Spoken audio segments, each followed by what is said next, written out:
I sat in my father's oak-paneled office at Mitchell Financial Group, watching him sign over his life's work to my brother Michael. 30 years of client relationships, investment portfolios, and financial planning services, all going to the son who'd spent more time on golf courses than analyzing markets. It's just practical, Alexandra, Dad explained, not meeting my eyes. Michael has the right image for our clients. They expect a certain, traditional approach. Traditional meaning male. I'd only spent the last decade modernizing our investment strategies and growing our client base, but apparently that meant less than Michael's ability to discuss golf swings over whiskey.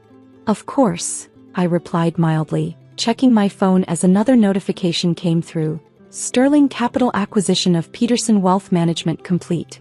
Migration of accounts begins tomorrow. What my family didn't know was that while they'd been grooming Michael as the heir apparent, I'd built Sterling Capital into one of the largest independent wealth management firms in the country. That consulting work, they thought I did on the side? Actually me acquiring and modernizing financial firms under their noses. Don't worry, sis, Michael smirked, already sitting in Dad's chair. We'll keep you on to handle the smaller accounts. If he only knew that those smaller accounts I managed were worth more than Mitchell Financial's entire portfolio. Or that Sterling Capital had just acquired their biggest competitor. Thanks, Michael. Very generous. Mom patted my hand consolingly. Honey, you can always focus on your little consulting business. Not everyone is cut out for major wealth management. My phone buzzed again. My actual assistant, Sarah. Client notification emails ready for tomorrow. All major Mitchell Financial accounts will receive partnership announcements at 9 a.m.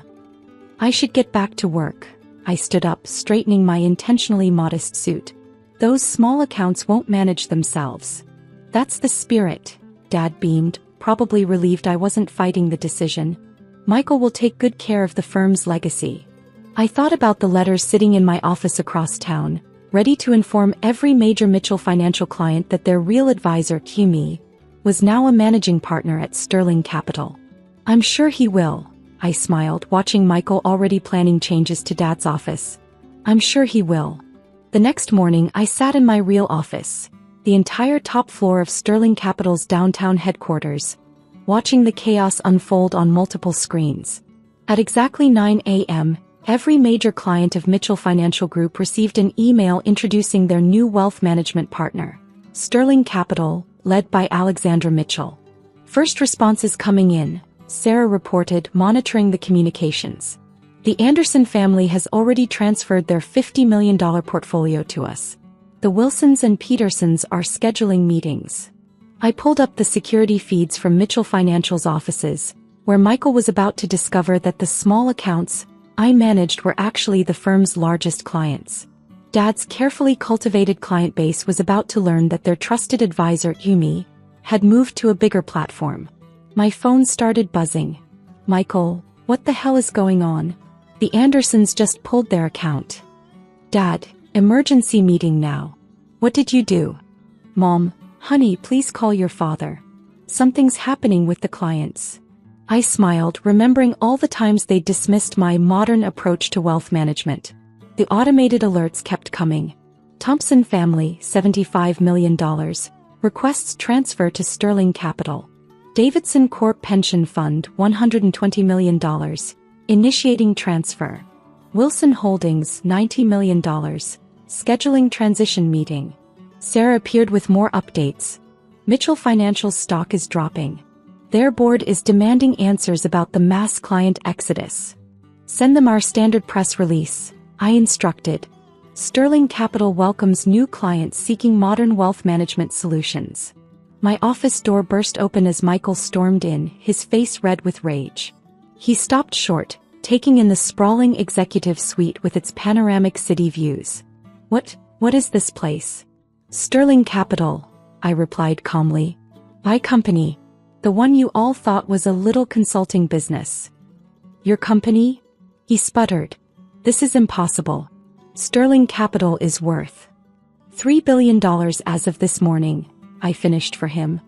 Though that number's climbing as more Mitchell Financial clients transfer their accounts.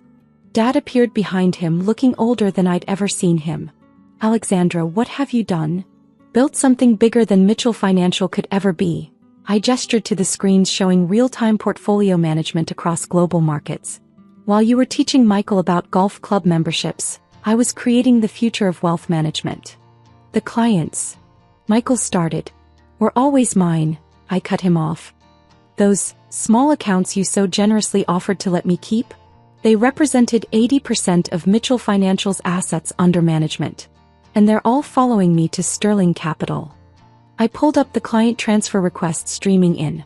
Turns out those traditional clients you thought needed a male advisor actually preferred competence over golf handicaps. You can't do this. Michael slammed his hands on my desk. Those are our family's clients. Actually, I slid a stack of papers across to him. They're my clients. Check their account agreements. Every major portfolio at Mitchell Financial has been personally managed by me for the past 5 years. They're just following their advisor to a better platform. Dad sank into one of my visitor chairs. Why didn't you tell us about Sterling Capital? Would you have listened? I asked quietly. Every time I suggested modernizing Mitchell Financial, you dismissed me. Every innovation I proposed was too risky. So I built my own firm instead. My phone buzzed again. Mom had arrived in the lobby. Send her up, I told Sarah. The merger announcement goes live in 10 minutes, Sarah reminded me. Should I proceed as planned? Merger. Dad's head snapped up. What merger? I turned one of my screens to show them the press release. Sterling Capital acquires Peterson Wealth Management, creates largest independent advisory firm in Northeast. Peterson was our biggest competitor, Michael whispered. I agreed. Now they're part of Sterling Capital. Just like Mitchell Financial will be, once your stock price drops low enough for a reasonable acquisition. You're going to buy us out? Dad's voice cracked. I'm going to save what's left of your legacy, I corrected. Mitchell Financial without its major clients isn't worth much. But as a subsidiary of Sterling Capital, focusing on smaller portfolios while we handle the major accounts? That could work. Mom walked in, freezing as she took in my executive suite. Alexandra, what is all this? This, I gestured around, is what you could have had at Mitchell Financial if you'd bothered to look past your outdated assumptions. Sterling Capital manages over $50 billion in assets. We have offices in 12 countries. That little consulting business you mocked? It was me building this. I pulled up more data on the screens. Every innovation you rejected at Mitchell Financial I implemented here. Digital portfolio management. We're industry leaders. Sustainable investing. Our ESG funds outperform the market by 40%. Client communication apps. We wrote the software that most firms now use. The Hamilton account, Michael said suddenly. They were about to sign with us. Already transferred to Sterling, I confirmed. Along with most of your pending deals. Turns out clients prefer working with the advisor who actually managed their money rather than the one who just inherited a title. Sarah appeared with more updates. Mitchell Financial's board is requesting an emergency meeting. Their stock has dropped 30% since the client transfers began. Your choice is simple, I told my family. Either sell Mitchell Financial to Sterling Capital now, while there's still value in the brand, or watch it collapse as more clients leave. Either way, I get what I want. I just prefer not to destroy Dad's legacy in the process. You planned this all along, Dad accused. No, I corrected him. I planned to modernize Mitchell Financial from within. You forced me to build something better by refusing to change. The fact that I can now buy your company is just poetic justice. Michael was still struggling to process everything. But you're my little sister. I'm the CEO of a $3 billion company, I reminded him. One that's about to become even bigger once we announce the Peterson merger. Being your little sister has nothing to do with it. Mom had found her voice. All those times we told you to be more like Michael were perfect motivation to prove you wrong, I finished. Though I have to thank you. If you hadn't been so dismissive, I might have stayed at Mitchell Financial, trying to modernize from within. Instead, I built an empire. The screens behind me showed Mitchell Financial's stock continuing to fall as more clients initiated transfers. Sometimes the best revenge isn't destroying your competition. It's building something so much better that they become irrelevant. The merger announcement goes live in 2 minutes, Sarah reminded me. Merger? Mom asked weakly. Yes, I smiled. Sterling Capital is about to become the largest independent wealth management firm in the country. The fact that we're acquiring our biggest competitor on the same day Mitchell Financial loses its major clients is just timing. Dad stood up slowly. What do you want? What I've always wanted, I replied. For our family's business to enter the modern era. The only difference is now it will happen under my company's banner instead of yours. The press release went live, and the screens erupted with notifications as the financial world reacted to Sterling Capital's latest power move. Sometimes success isn't about proving people wrong. It's about building something so right that they have no choice but to acknowledge it. The board meeting starts in 10 minutes, Sarah announced. Should I have them wait? No, I replied, standing up. Family drama doesn't take precedence over business. You all can see yourselves out. Unless, I paused at my private conference room door, you'd like to stay and watch how modern wealth management actually works.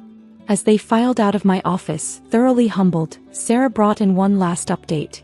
Your father's partners are calling. They want to discuss selling their shares before the stock drops further. Tell them I'll take their calls tomorrow, I replied, watching my family's retreating figures through the glass walls. Today, they can sit with the knowledge that the daughter they underestimated now controls their financial future. Mom turned back at the elevator. Sunday dinner?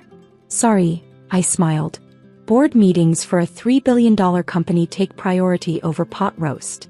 But you're welcome to schedule a meeting through my office, like all our other clients do.